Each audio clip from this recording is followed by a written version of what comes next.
Visit to New York is Joe Gamaldi, National Vice President of the Fraternal Order of Police. Joe, welcome to the program. Thanks for having me on, Carl. All right, so do you see Biden's visit today as evidence that he just is a harmless old man stumbling about, knowing nothing? But I mean, or do you see him as like actually kind of creating a bigger problem? Well, I'll tell you, it's actually nice to see him acknowledging the massive violent crime problem that we're having in this country.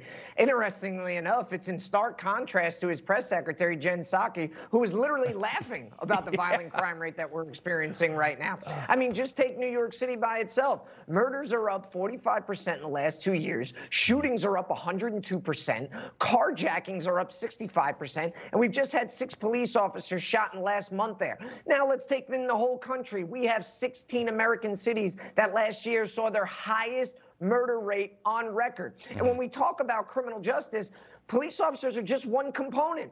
We're catching these miscreants that are preying on the innocent people in our communities, and the DAs are letting them right back out. So here's a thought. Instead of talking about new gun laws, how about we actually enforce the laws we have on the books right now? So what I would have liked to have seen from the president and senators and representatives and local elected officials is, how about we demand that these rogue DAs actually do their jobs and enforce the laws that we have on the books right now?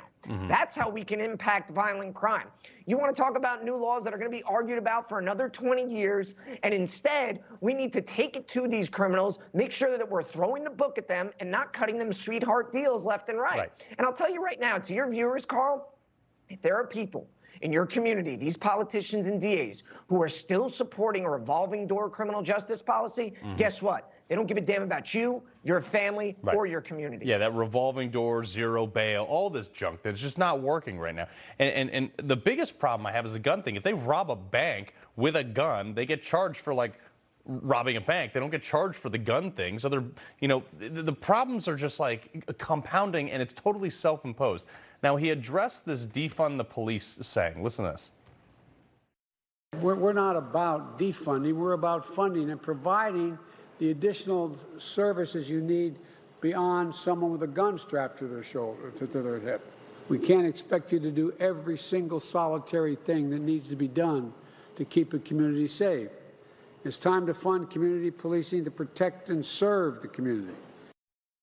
Yeah, he went on to talk about social workers and things like that. Joe, real quick, though, the idea of sending social workers in to deal with gun crime, did I hear that wrong?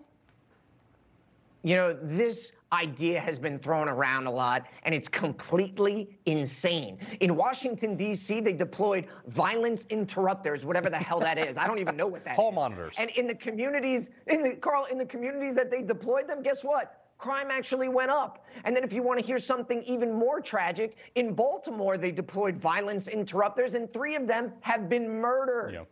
This is completely out of control. No. There is a reason why law enforcement is so highly trained. There is a reason that we have brave men and women in uniform who go out there every single day to do that job. And it's because we're trained to handle these violent incidents. Now, I'm all for you want to have, you know, mental health professionals ride with a police officer to help us bridge that gap and make sure we can de-escalate situations. Let's do it. But you're talking about replacing police officers that are highly trained. It's ridiculous. And you got to, either in the face of defunding all this, you're going to have to fund those social workers and all those crunchy people. So Joe Gamaldi, National Vice President of the Fraternal Order of Police, we appreciate you joining us. Thanks for having me on.